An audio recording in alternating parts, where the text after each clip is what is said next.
Okay, thank you for the introduction by the host. Good morning and good afternoon, everyone. I'm Minjo from the Application Support Center of Stereo-seq. I'm very glad to have the opportunity to participate in this webinar. Yesterday, you have already learned about the advantages of Stereo-seq, as well as project design and data analysis. Today, I'll introduce you the FFV 1.3 process and the preparatory work. And in order to keep the internet connection, and I will shut down the camera. Okay, this sharing mailing consists of 6 parts. Okay.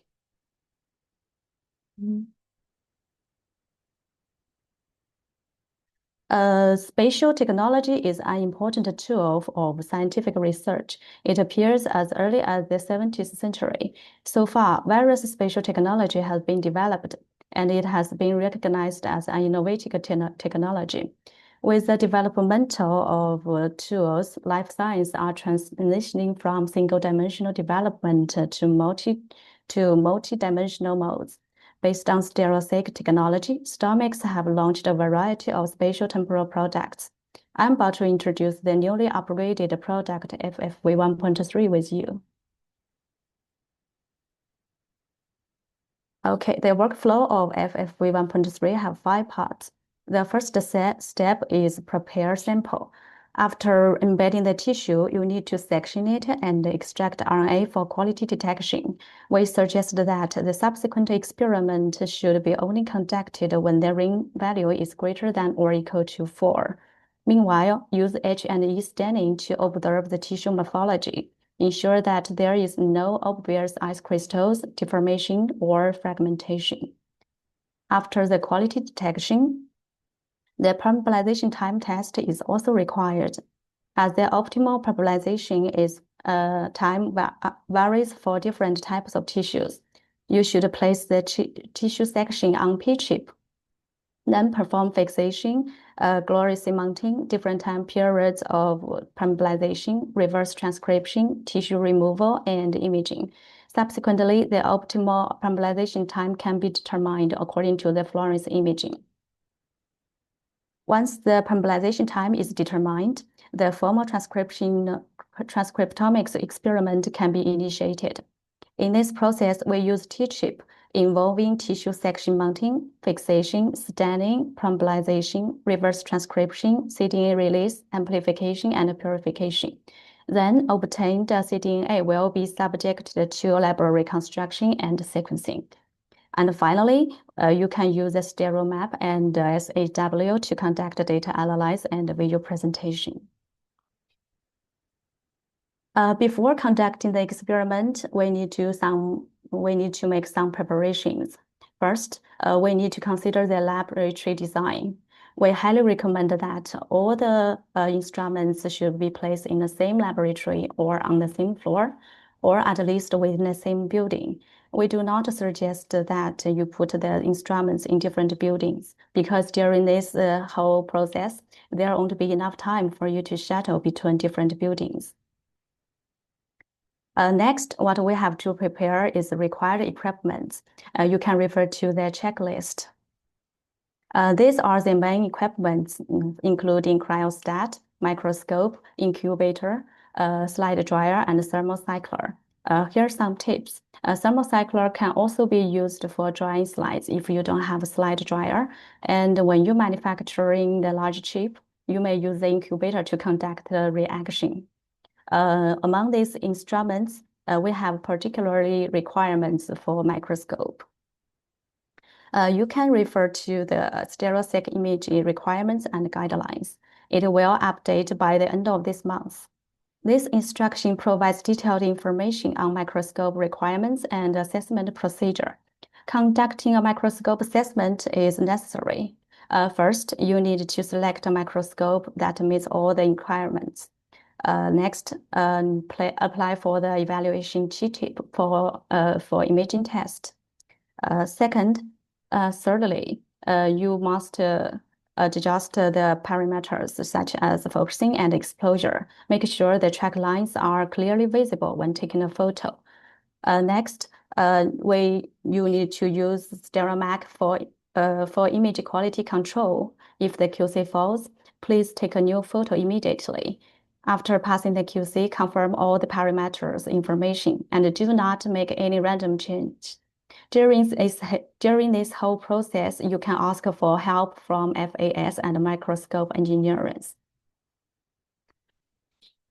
These are the microscope requirements. For example, it must have a motorized stage, at least 4 channels, including DAPI, FITC, TRITC, and CY5, and the ability to perform image stitching and so on. As for images, there are also some requirements, including clearly track lines and cell morphology.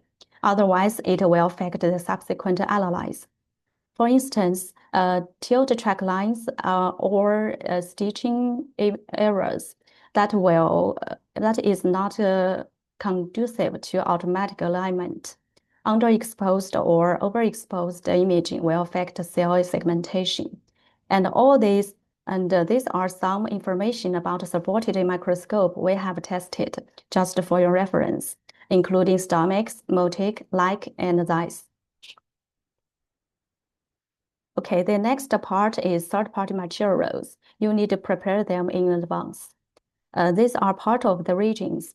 Among these reagents, it is particularly important to notice that the pH value of sodium hydroxide and hydrochloric acid must be strictly controlled. During use, please make sure their pH value remain within the range provided in the user manual. These steps they are involved in are of crucial importance, so we do not suggest to switch to other brands. And when you perform H&E staining on the microscope side, there is no specific brands. However, for an HE staining on the Stereo-seq chip, we suggest to use the recommended brands. Okay, after preparing the experimental materials, the next step is embed tissues. First, you need to prepare the equipments and materials. And then second, pre-cool OCT on ice for 10 minutes in advance. And next, you may use the sterile gauze or dust-free paper to absorb the liquid on the tissue surface, and then place the tissue in pre-cooled OCT and wrap it evenly. And during this step, please be careful, avoid introducing any air bubbles. The next, you need to fill the mold with chilled OCT and embed the tissue on dry ice. As for storage, you need to wrap the tissue block with aluminum foil and keep it in a plastic bag to prevent dehydration and damage, and then store it in a refrigerator. For the tissue sample, we have some suggestions too. First, the tissue section should not exceed 80% error coverage of the chip.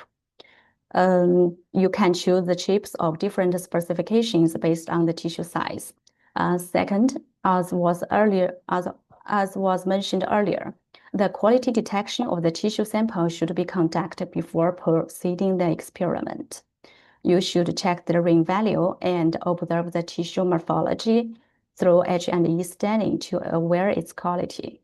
For FFV 1.3, the ring value should be greater than or equal to 4. For large chip designs, the ring value should be greater than or equal to 6. Our official website offers corresponding operation guides and videos just for your learning and reference. Next, what we need are the Stereo-seq transcriptomics products, including parameterization kit, transcriptomics ticket, and chips, and some other stuff. Please note that the size of the chips is not fixed. You can choose a suitable one according to your sample size.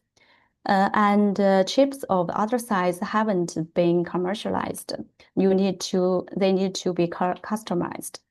Additionally, after receiving these products, please make sure you store them in the right temperature. Okay, after all the preparations are done, including equipment, transcriptomics products, reagents, and consumables, then you can start the experiment. These are the relevant instructions and videos are available on our official website. You can download them as you need it. Okay, that's all the content I want to share, and I hope it will be helpful to all of you. Thank you for your patience. Hello everyone. So we have learned what Stereo-seq transcriptomics experimental process is. So the next question is how to analyze the data. So in my session, I will walk you through the practical roadmap on Stereo-seq data analysis. So I'll break the content into 4 parts. First is the overview, covering the Stereo-seq data and the workflow. And the second part, I will walk you through the key software tools, including SAW and Stereo-map. Next, we'll look at the analysis output files the standard analysis generate. And lastly, a software demonstration will be given, and I'll show you how to explore your Stereo-seq data using Stereo-map. Let's get to the overview first. This is the Stereo-seq transcriptomic experimental workflow, and we are at the last step, data analysis part. During this whole process, 2 important data are generated. First is the image data generated during the imaging process, and also the sequencing read data generated at the sequencing step. And next, I will talk about these 2 data a little bit more. The image data. This data is used important physical reference for your tissue in your transcriptomics, spatial transcriptomic experiment. And depending on your experimental design, there are 3 types. The first is the nuclear staining, including ssDNA or DAPI staining. It is used for nuclear identification and achieved through the fluorescent imaging. And the second is the H&E staining, and this is important if you are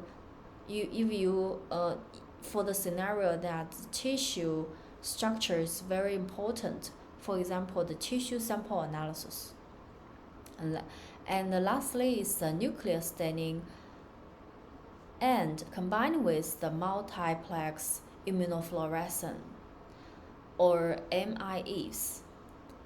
And for this scenario, you can identify the nuclei as well as the protein of interest at the same time. The next is the sequencing data, sequencing reads data, and here the structure of the read and the sequencing strategy is illustrated. And you can see on the left, on the one side, there's this is a spatial barcode or coordinate ID, abbreviated as CID sequence right here, and there's a short fixed region after that, and followed by the molecular ID or MID sequence for unique molecules labeling.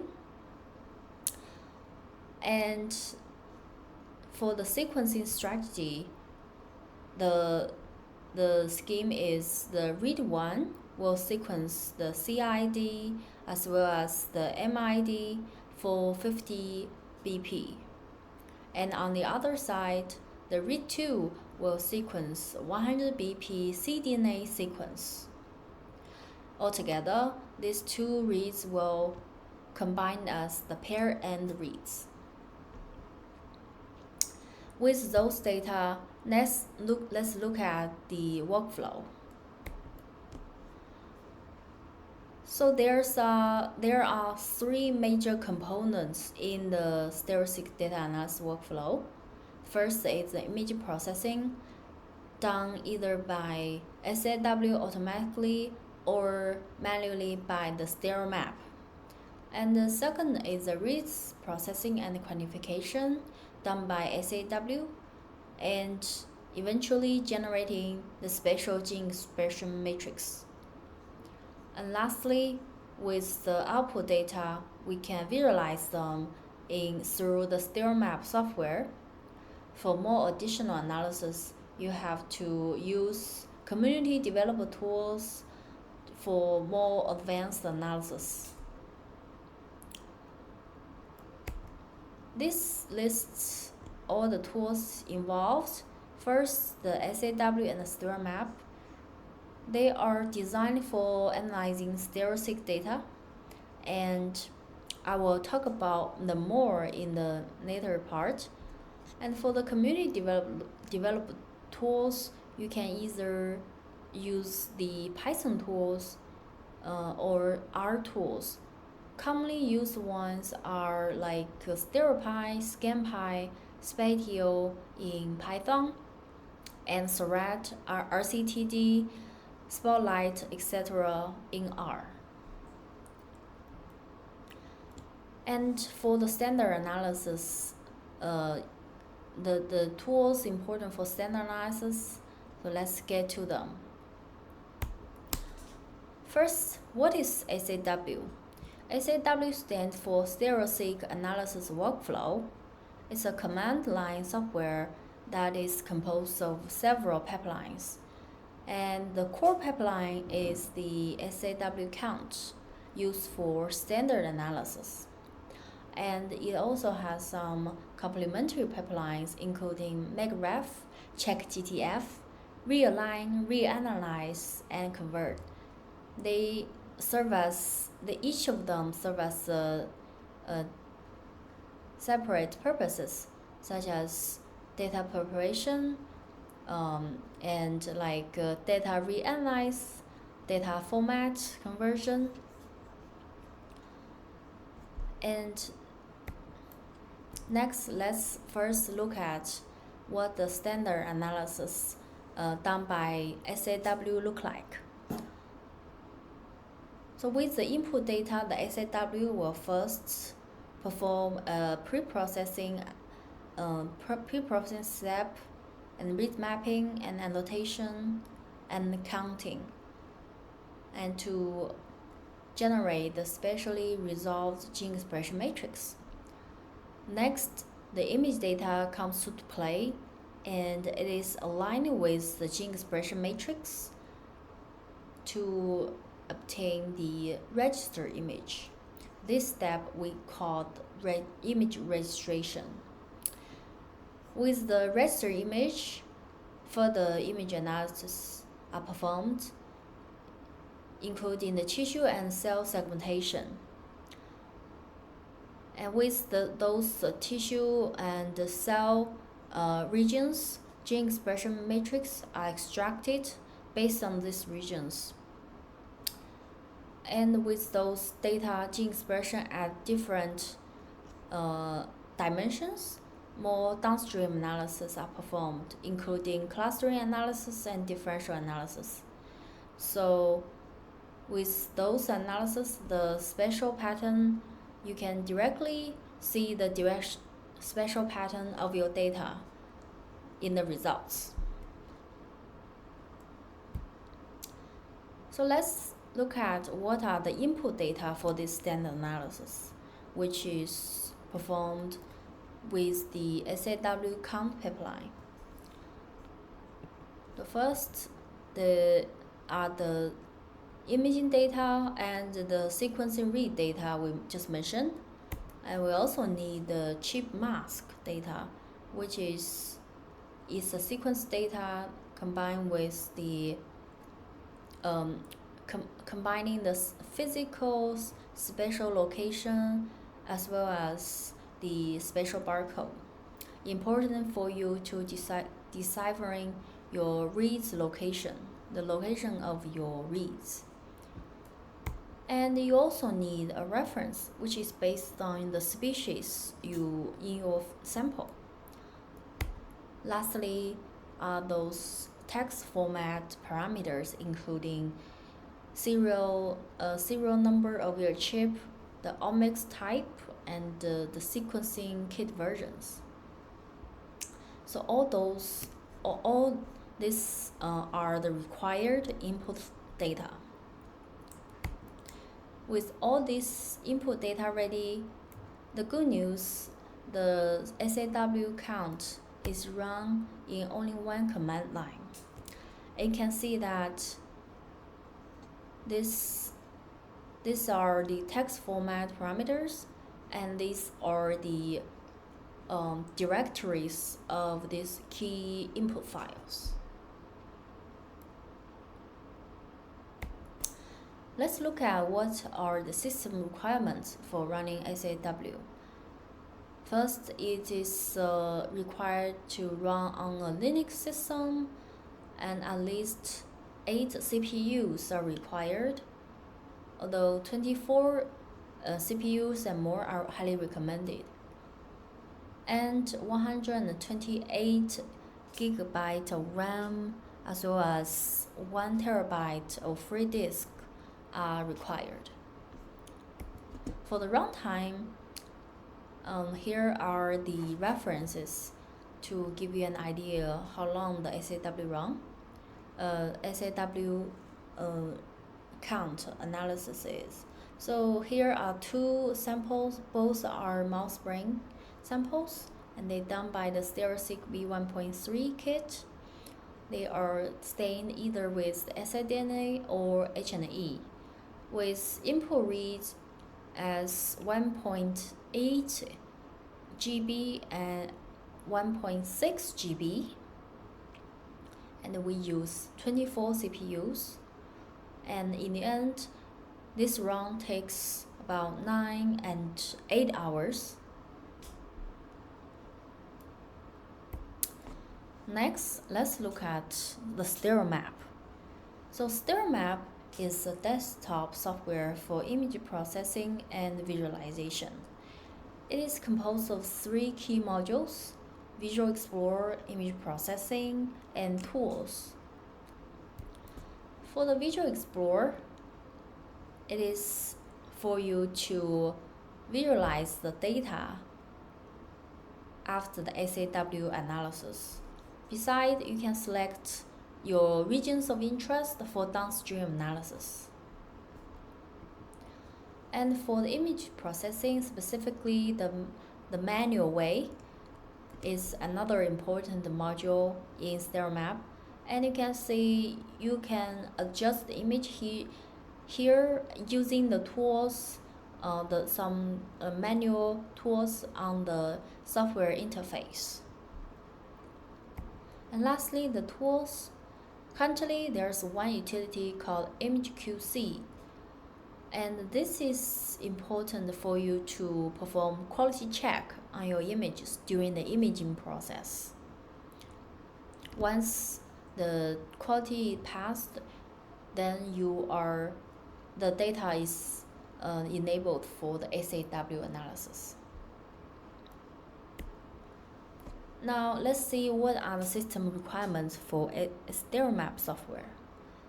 It is compatible for both Windows and Mac OS system, and both requires at least 16 gigabyte of RAM, and SSD storage are highly recommended for better performance.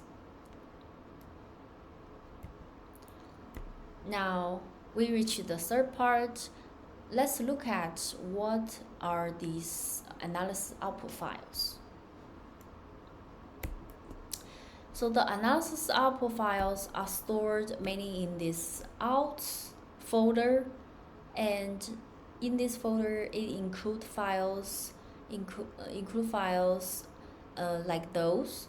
First, the BAM files for alignment and annotation, and the image files after registration, the feature expression matrices, as well as the secondary analysis result. We also have the report HTML file for you to quickly check your result data, as well as the visualization tar.gz file for you to perform the data visualization in Stereo-map. I'm going to talk a little bit more about this report. And this report, on this summary page, you can see that it shows the gene expression heat map as well as the register image aligned together, so you can quickly check if you have a successful image registration. And on the right side, it offers you some key metrics including total read, the MID count, the gene count. So these are for you to important data for you to quickly assess if your experiment works or not. This report also shows you the clustering and differential expression analysis result, so you can quickly check the spatial patterns of your data. And for the visualization files, it composes of both the image files as well as the gene expression matrices. And to open the data, you have to open this file with the stereo suffix, and that's for you to load the data from the whole folder.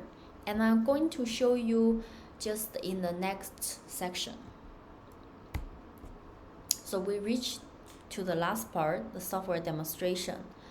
Here I already performed the SAW analysis, and I'm going to show you a step-by-step process on the data exploration in Stereo-map. Now let me switch to the software.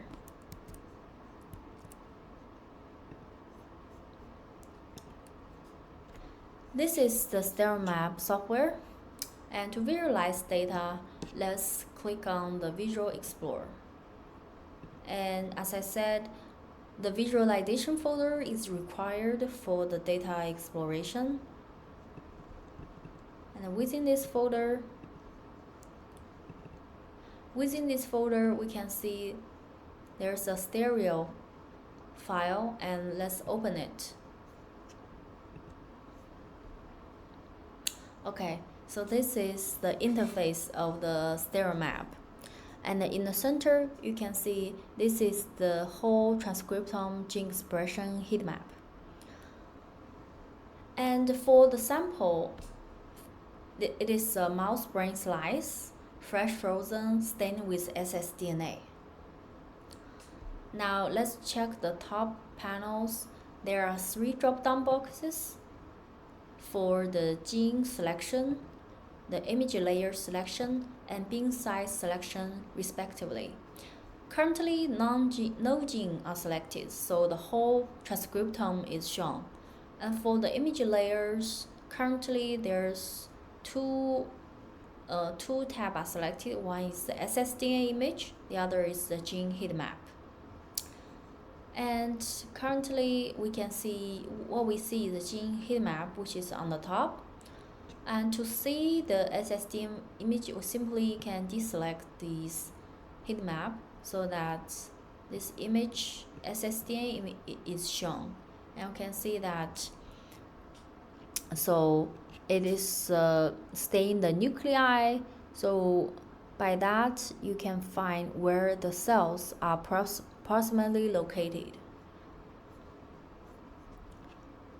Let's go back. And for the bin size, currently bin 50 is selected. And let's zoom in to see what it look like. So now this dot represent a bin, and it is in 25 micron in like 1 dimension on the physical chip. And we can see beside the bin 50, there's bigger bins or smaller bins. And let's look at it. So when we click on the bigger bins, this analysis unit become bigger and contains more area. And another pattern we can see is that, so for this bigger beam, the resolution is smaller, resolution is lower, while smaller beam is higher. And now let's try the smaller beams, like beam 10. So now, as the beam is very small, so each beam contains less genes, so most of the area shown as the lowly expressed, like blue color here. So overall, you may find that, so bigger beams, usually you can see the pattern easier, while a smaller beam, you can see this gene expression in higher resolution, but maybe the contrast is not that obvious. So we can switch to the right beams during the data exploration. And lastly, let's look at this cell beam on the bottom. So the cell beam is this small unit, and when we zoom in, you can see it's a single cell shape. And this is done by the cell segmentation in SFW based on the ssDNA image. And now let's just switch to beam 50. So for the first step we want to explore with the data is we want to perform a quick check on the data.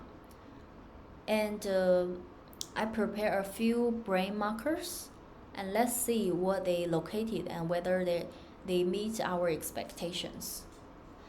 And for Stereo-seq or spatial transcriptome analysis, knowing the structure of your tissue is very important. And here I use the Allen Brain Atlas as a reference.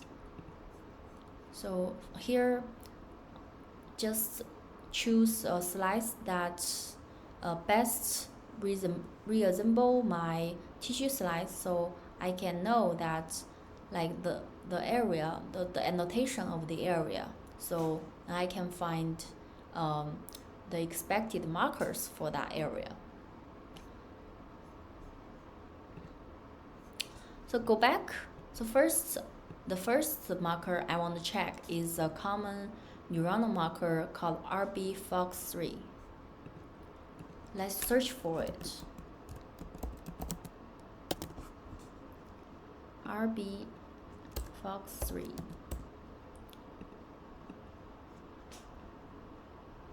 At beam 50, now we see this is the gene expression distribution. So it is widely expressed across the whole brain, and mostly in blue color.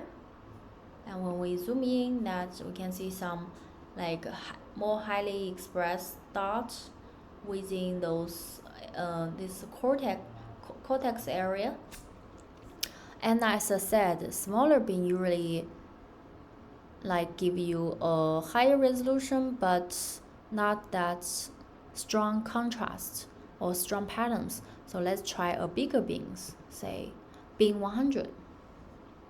So now, as the beam become bigger and containing more genes, you can see that it is more highly expressed in the neocortex and hippocampus region, which is meet our expectations, as those two regions contains the most intense neuron cells.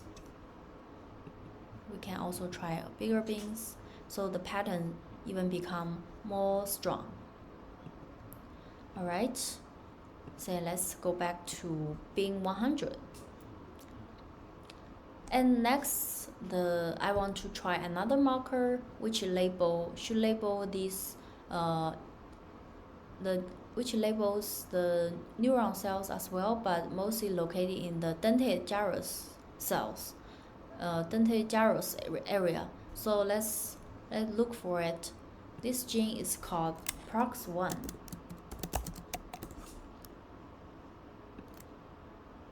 Okay, remember to deselect the previous one.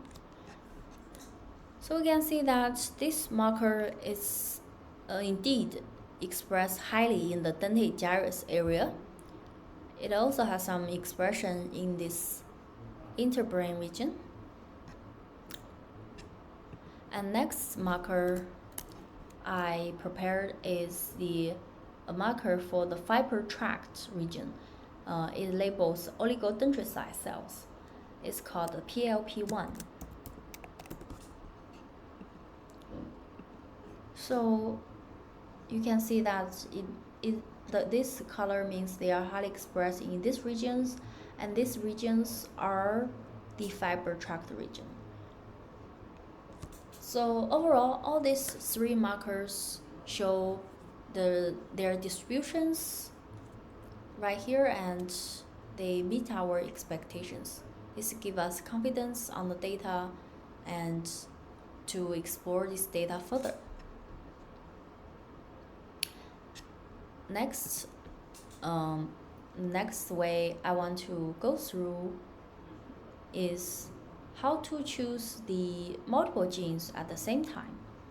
So we have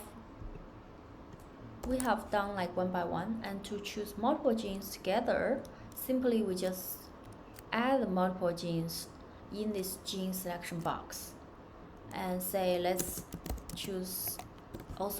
select the previous marker, PROX1. And here now these two genes, the addition of those two genes are shown here, but we want to see it separately, obviously. So now to do that, let's go to the layers in the gene heat map, and on the bottom we switch to the multicolored instead of the heat map. So now each gene is labeled with a different color, and we can click the eye icon to choose one gene, not the other. So in this way we can see if two or more genes, if they have co-localization pattern, or like what's the expression distribution pattern they are. And here we can even change the colors if we like. So that's basically how we check multiple genes together.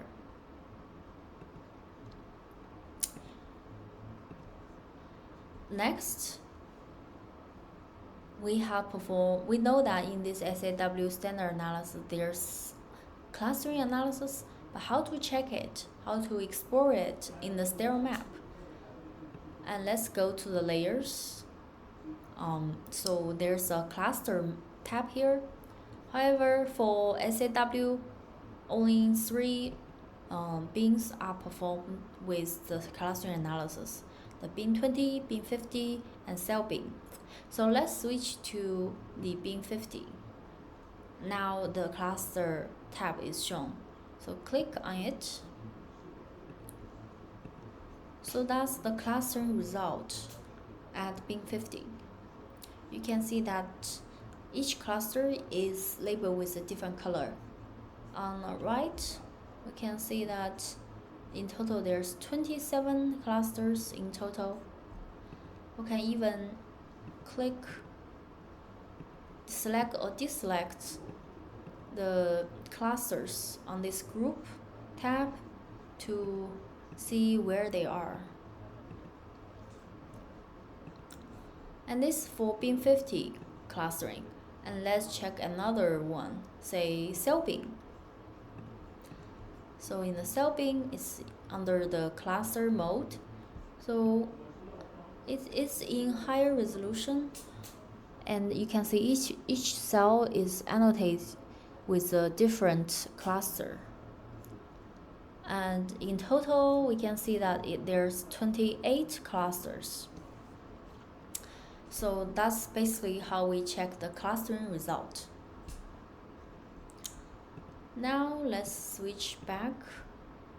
So the next question we want to explore is, so for the region of interest, how to select them and then perform downstream analysis. And to do that, let me introduce these lasso tools on the top. So this tool is for you to select region of interest. I just give you here, I want to use an example. So for example, you are interested in this hippocampus region, And specifically, you are interested in the gene expression of the dentate gyrus region as well as the CA region, and you want to find what are the differentially expressed genes when you comparing these two. So to do that, first you want to select those regions. So maybe let's switch to P50. Yeah. So to select that, go to the lasso mode, and here give you the instruction of the lasso. Hold Control to add the area. So just follow the steps.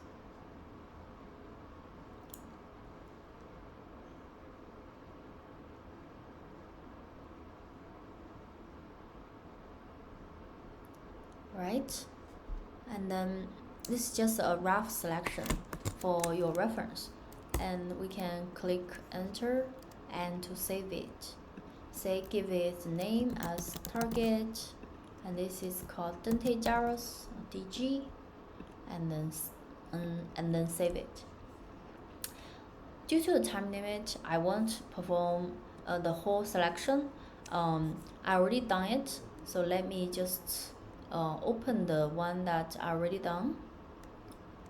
Lasso record stored in my local computer, and let's select that. Okay, so now let's check it. So you can see on the right there's a group called group 1, and it's CA and DG, which I already performed. And when we select it, you can see where the DG I choose, and this is the this is CA, this is CA region, and this is DG region. Alright, so now with this lasso record, the next step is to incorporate this lasso record into SAW and run the SAW reanalyze pipeline to obtain the differentially expressed genes. Due to the time limit, I also performed that beforehand, and now let's just check the result in Stereo-map. And again, let's switch back. Yep, and switch back, and now let's check load the file. These differentially expressed genes are saved in a table, which is in CSV format.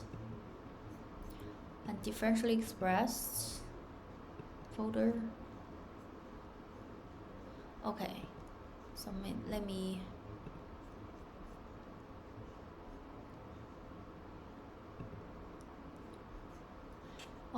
just redo it here.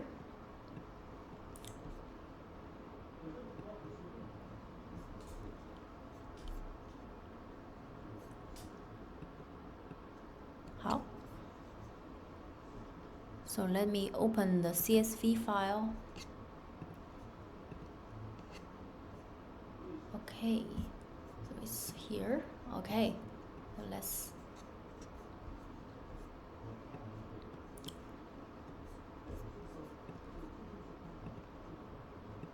switch to beam 50. Okay, so now we have the gene spread heat map as well as this differentially expressed gene table on the side. You can see for this table, it lists all the differentially expressed genes, and it include both upregulated when you compare the DG versus CA, and downregulated for this comparison, and it's sorted by the p-value.